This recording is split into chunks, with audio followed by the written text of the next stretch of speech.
Assalamualaikum warahmatullahi wabarakatuh. Waalaikumsalam warahmatullahi wabarakatuh. Innal hamdalillah wassalatu wassalamu ala Rasulillah wa ala alihi wa sahbihi wa man wala wa la haula wa la quwwa illa billah. Yang saya muliakan segenap para jamaah, wabil khusus para alim ulama yang hadir hari ini. Mohon maaf kalau saya tidak bisa memuliakan satu persatu. Yakinlah di hati saya ada rasa cinta, hormat untuk semuanya. Hadir bersama kita ada Bapak Camat Longkali, Bapak Mujiono SD. Hadir bersama kita Bapak Kapolsek Longkali, Bapak Saripudin. Saya sayang dengan polisi, saya hormat dengan polisi. Saking hormatnya dan sayang saya dengan polisi, jangankan polisi lagi tugas, polisi tidur pelan-pelan saya lewati. Bapak Ibu, sering kali saya sampaikan kalau ada polisi yang bejat, bukan Polri-nya, itu cuma oknumnya. Tiap hari buka TV berita Ferdi Sambo. Itu jamaah saya, teman saya dari tahun 2013. Sejak dia jadi Kapolres Brebes, setiap kali tabligh akbar saya diundang. Duduk di samping saya, ikut zikir, ngaji, walaupun dia non-muslim. Tapi itulah manusia. Faktor ketinggian kalau tidak diimbangi dengan keimanan bisa menjadi sebuah kehancuran. Makin tinggi pohon, makin tinggi anginnya, kencang anginnya. Betul? Saya hilang kontak ketika beliau naik bintang 1, bintang 2 sudah putus komunikasi. Padahal dari bunga 2 sampai bunga 3 selalu rajin ngaji, walaupun bukan Islam. Beliau anak angkatnya Habib Lutfi. Tapi itulah namanya dunia. Bapak Ibu, percayalah masih banyak yang baik. Salah satunya Kapolsek kita. Tapi jangan khawatir, dari Amerika sudah mengirim putusan permintaan maaf dengan Indonesia. Siapa? Rambo. Rambo menulis surat, maafkan adik saya Sambo yang sudah bikin kegaduhan di negeri ini. Kalau ada tentara yang bejat, bukan TNI-nya, oknumnya. Masih banyak jenderal-jenderal bintang 1, bintang 2, bintang 3, sampai bintang 4 yang masih mau diceramahi.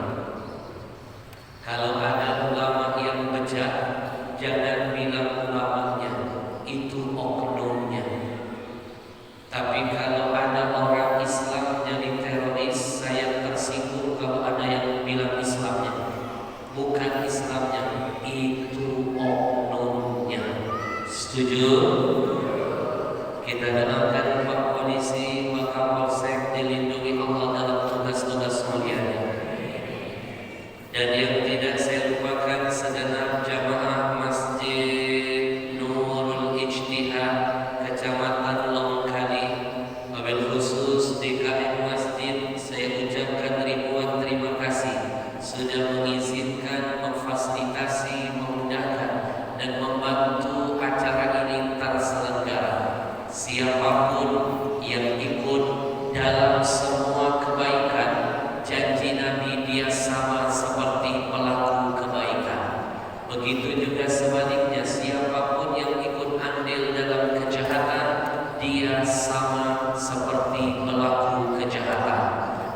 Karena mulainya terlambat, kalau nanti kita asar masuk, kita niatkan asarnya diakhirkan sebentar. Saya lihat tadi 30 menit menuju asar. Kita niatkan insya Allah kita salat asar di jam 4 paling cepat, paling lama setengah 5. Jangan khawatir, dalam sebuah hadis sahih Nabi pernah mengakhirkan salat asar. Nabi pernah mengakhirkan salat asar. Apalagi kita ada uzurnya, ada alasannya. Kalau sholat dulu kemudian bubar, ngumpulin lagi susah. Sementara saya tak punya banyak waktu. Dari sini saya harus siap-siap acara yang ketiga. Kita sepakati dulu ya. Kalau nanti terdengar suara azan, kita break sebentar, kita dengarkan, kita jawab azan sama-sama. Pasang niat, ya Allah, aku dengarkan panggilanmu, setelah acara aku tunaikan sholat. Tidak termasuk golongan orang-orang fawailun lil musallin alladzina hum an sholatihim. Neraka wail bagi orang-orang yang melalaikan sholat. Siapa yang dimaksud ayat ini? Kita tidak termasuk karena kita tidak dalam konteks berbuat dosa. Kita sedang menuntut ilmu. Siapa yang dimaksud dengan ayat ini? Orang yang rajin sholat, tepat waktu sholatnya, tapi rajin juga korupsinya. Sholatnya rajin, bikin dosanya rajin. Ini yang dimaksud neraka wail. Tapi kalau kita tidak dalam konteks maksiat, kita sepakati dulu boleh. Jangan sampai nanti ada orang karena ketidakfahamannya dengan ilmu, lihat saya ceramah langsung menebar fitnah. Habib sudah asar masih ceramah. Nah, itulah orang-orang yang tidak belajar tapi nyalahin ulama. Betul? Sallallahu ala Muhammad, sallallahu alaihi wasallam. sallallahu ala Muhammad sallallahu. alaihi wasallam. Izinkan saya mengucapkan ribuan terima kasih kepada komunitas Riau Indonesia Mengaji yang karena wasilah mereka saya dibawa safari dakwah di kabupaten ini.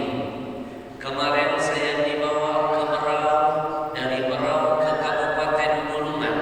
Dari Bulungan saya terbang naik pesawat ke Balikpapan, langsung menuju ke sini lewat kapal Titanic.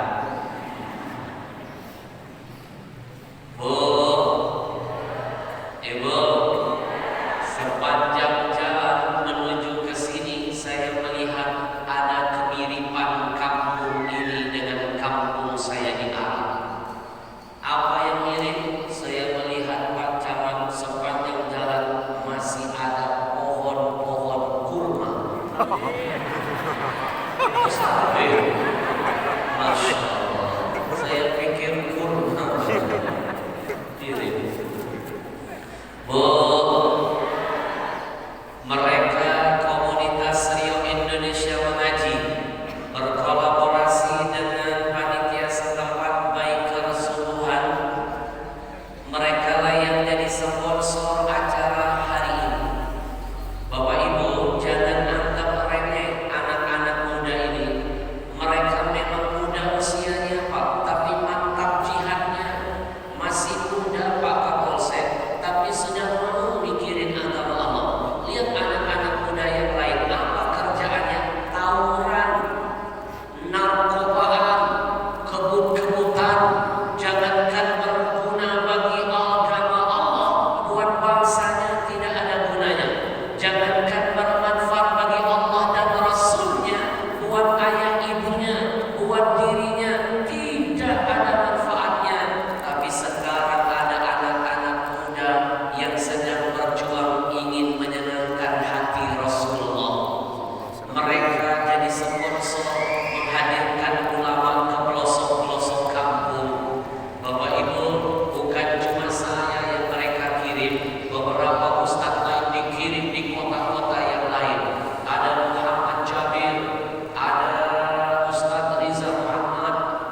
Bukankah Nabi pernah ngasih bocoran ada 7 golongan manusia nanti pada hari kiamat? Ketujuh golongan ini pasti mendapatkan perlindungan dari Allah, di mana tidak ada perlindungan lain kecuali datangnya hanya dari Allah. Siapa 7 golongan yang beruntung itu? Salah satunya mereka termasuk syabun nasya'a fi ibadati rabbi, anak-anak muda yang mempergunakan masa mudanya berjuang, berjihad di jalan Allah. Betul? Bapak Ibu coba bayangkan, apa bukan namanya jihad? Yang bayarin tiket pesawat saya mereka. DKM Masjid gak usah keluar uang untuk bayarin tiket saya. Bapak Ibu, tiket saya dari Jakarta ke sini mahal. Yang bayar mereka. Saya berangkat kemana-mana gak pernah sendirian Pak, saya bawa rombongan. Salah satunya asisten saya yang langsingin. Langsing apa langsung? Asisten saya ini kalau naik pesawat dihitung 2 porsi. Kadang-kadang saya suka kesian kalau naik pesawat transit, kayak kemarin dari Bulungan saya ke sini, ke Samarinda, ke Balikpapan, pesawatnya kecil balik-balik. Kalau pesawat kecil otomatis porsinya sempit. Asisten saya sering terhimpit, susah duduk di kursinya. Tapi untung waktu itu ada seorang pramugari yang berbaik hati. Melihat asisten saya susah duduknya, pramugari menghampiri menawarkan solusi. Pramugari berkata, Pak kapal saya, Abang, kalau seandainya Abang susah duduk di kursi ini, bolehkah kami tawarkan solusi buat Abang? Abang, kami bagasikan saja. Untung asisten saya ini cerdas. Dia jawab solusi pramugari dengan meminjam bahasa iklan yang lagi ngetop di TV. Apa iklannya? Asisten saya menjawab, solusi buat lo, masalah buat gue. Iklan rokok. Bu, yang bayar tiket pesawat saya dan rombongan Komunitas Riau Indonesia Mengaji. Yang nyewain hotel tiap hari saya adalah Komunitas Riau Indonesia Mengaji. DKM Masjid gak usah repot-repot ngeluarin biaya. Yang menyiapkan mobil antar jemput saya tiap hari disewakan, yang bayar sewanya Komunitas Riau Indonesia Mengaji. Panitia gak usah repot-repot nyiapin mobil antar jemput saya. Biarkan saya datang tidak dijemput, pulang tidak diantar. Sampai bilang-bilang, Bu, ini saya laporkan dengan pasal berlapis. Bu, makan minum saya pagi, siang, malam, yang bayar siapa? Komunitas Riau Indonesia Mengaji. Panitia gak usah repot-repot ngasih makan saya. Biaya makan saya saja mahal, apalagi makhluk ini. Mohon maaf Pak Camat, mohon maaf DKM Masjid, mohon maaf jamaah. Ibaratnya siang ini saya dihadirkan oleh komunitas ini sebagai hadiah gratisan. Rugi betul yang gak mau datang, rugi. Belum tentu sejarah ini bisa terulang kembali. Rugi. Mau undang saya pribadi mahal, mahal tuh.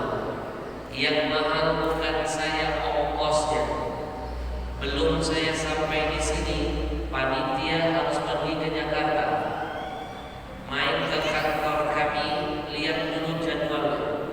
Ongkos sudah pasti keluar, belum tentu dapat jadwal dari manajemen saya. Kemarin ada wali kota Pontianak ingin berjumpa dengan saya, kirim semua asisten-asistennya ke Jakarta, gak ketemu dengan saya, pulang sia-sia. Gubernur Sumatera Selatan, acara 40 hari anaknya meninggal, Ustaz Abdul Somad yang mengisi. 100 hari beliau minta saya mengisinya, tapi nggak bisa. Mau gubernur, mau menteri, mau siapapun, kalau saya sudah ada jadwal di pelosok, nggak ada alasan saya membatalkan. Gubernur nggak bisa saya hadir. Bu, Bapak Ibu nggak repot-repot saya dihadirkan. DKM masjid nggak usah kasih saya 1 sen pun, nggak usah. Tidak usah kasih saya apa. Cukup bantu perjuangan anak muda ini untuk menjaga keberkahan negeri kita melalui program wakaf Quran yang mereka perjuangkan. Bapak Camat, kita kumpulkan Quran di sini, dibagikan di sini. Dikumpulkan di kabupaten ini, dibagikan di kabupaten ini. Zonasi Quran wakaf bukan buat mereka, apalagi buat saya. Mereka ini cuma wasilah saja. Bulan yang lalu saya tabligh akbar bersama mereka dengan Bupati Luwu Timur. 40 acara satu kabupaten, terkumpul 20.000 Al-Quran dari hasil tausiah kami di semua tempat. Dari 20.000 itu diberikan langsung 20.000 Qurannya kepada Bapak Bupatinya. Bupati yang dapat nama, Pemdanya yang dapat berkah. Tanggal 17 Agustus tadi beliau laporan, Habib, Quran sudah kami bagikan ke camat, ke lurah dan warga setempat. Berkahnya buat kita sendiri. Bu, siapapun yang berjuang atas nama Al-Quran, maka saya berjanji demi Allah, saya pastikan Quran nanti di akhirat berjuang gantian menyelamatkan dirinya. Siapa yang berjuang bersama Quran di dunia, berarti dia sedang menyenangkan hati Rasulullah, karena Quran itu mukjizat yang paling disenangi oleh Rasulullah. Siapapun yang menyenangkan hati Rasulullah, demi Allah, Allah tidak diam. Allah senangkan dia dunia sampai akhiratnya, insya Allah. Bapak Ibu yang saya muliakan, rugi betul yang gak mau datang hari ini. Belum tentu bisa melihat saya live begini. Mungkin selama ini ibu-ibu cuma lihat saya di TV kan. Sebenarnya saya juga sering lihat ibu dari TV. Maka saya ingatkan Bapak Ibu semuanya, kalau kita nggak bisa jadi orang baik, paling tidak berjuanglah membantu kebaikan yang dilakukan orang baik tersebar. Kalau kita nggak bisa jadi seperti komunitas Riau Indonesia Mengaji, paling tidak nanam saham akhirat bersama barisan mereka. Bapak Ibu, kalau hari ini mereka hadirkan saya, insya Allah di kesempatan yang berikutnya mereka akan bawa ulama-ulama hebat lain dari ibu kota berbagi ilmu untuk kita semuanya. Maka hari ini saya ajak Bapak Ibu semuanya, kita sisihkan infak terbaik. Saya mulai dari diri saya, kita bantu, kita semangati anak-anak muda ini selama hampir 1 minggu akan keliling di kabupaten yang kita cintai ini. Bapak Ibu, saya mulai dulu dari diri saya. Innal ladzina amanu wa amilus, belum kompak, sekali lagi. Innal ladzina amanu, ketahuan ternyata di sini masih banyak yang cinta dengan Quran. 1 huruf yang ibu baca 10 pahala. Sekali lagi saya ulangi. Innal ladzina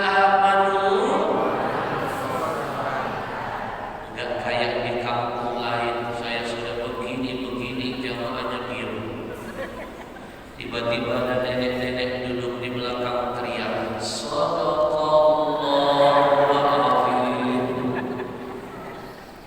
Innal ladzina amanu wa 'amilus shalihat. Ayat ini menitipkan pesan bahwa imanmu tidak sempurna kalau tidak dirangkai dengan amalmu. Iman tidak sempurna tanpa amal yang menyempurnakan. Amallah ternyata yang menyempurnakan iman. Betul? Ibu, bicara soal amal, saya kasih bocoran hadis dari Nabi. Yutba'ul mayyit salasatun, kata Nabi. Nanti ketika seseorang meninggal dunia, roh keluar dari jasadnya, dia jadi jenazah. Nanti jasadnya dibawa, akan dihantarkan ke kuburan. Dan pastikan ada 3 yang pasti mengiringinya. Ada 3 yang mengiring si mayit. Ada 3 ini pasti. Apa yang 3 itu? 1, hartanya. 2, keluarganya. 3, amal-amalnya. Begitu si mayit masuk ke dalam kubur, ditutup dengan tanah, satu persatu yang mengantarkannya pulang. Nabi bocorkan kembali yang dari 3 mengiring dari rumah ke kuburan. Kata Nabi ada 2 yang meninggalkan si mayit. Ternyata yang 2 itu gak setia dengan mayit. Fayarji isnani, ada 2 yang meninggalkan si mayit. Siapa 2 yang itu yang meninggalkan si mayit? 1, keluarganya. 2, hartanya. Padahal survei membuktikan ketika dulu si mayit masih hidup, ketika dulu dia masih sehat dan kuat, banting tulang, bermandikan keringat, kepala jadi kaki, kaki jadi kepala, terus dia jadi apa ya? Ini salah dengan kalimat ini. Bermandikan keringat, banting tulang, menimbun harta, membahagiakan keluarga.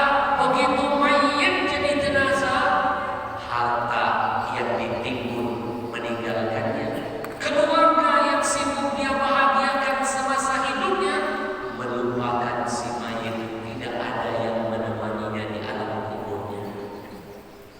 Harta, keluarga, wassalam. Siapa yang setia menemani si mayit sampai hari kiamat? Fayabqa wahidun, kata Nabi, cuma 1 yang setia menemani si mayit di dalam kuburnya sampai hari kiamat. Itu hanya amal-amalnya. Orang yang pintar, bukan orang yang menunggu datangnya mati. Bukan. Orang yang hebat, bukan orang yang siap berani mati. Tapi orang yang hebat dan pintar adalah orang-orang yang bertanya dalam hati, bekal apa untuk kematian nanti. Itulah makna ayat dalam Quran, wal tanzur nafsum ma qaddamat lighad. Kata Allah, tanya hatimu, bekal apa yang sudah kau siapkan untuk kematian. Maaf, kita nggak tahu kapan kita hidup, kapan kita mati. Bicara soal kematian, tidak ada satupun yang bisa menjamin sampai kapan dia bisa bertahan. Mungkin ibu-ibu duluan, saya belakangan. Mungkin. Atau sebaliknya, biar adil. Saya belakangan, ibu-ibu mati duluan. Lebih bagus. Semua pasti mati. Sebelum mati harus amal yang dipersiapkan untuk nanti. Betul? Ingat firman Allah, kullu nafsin dha'iqatul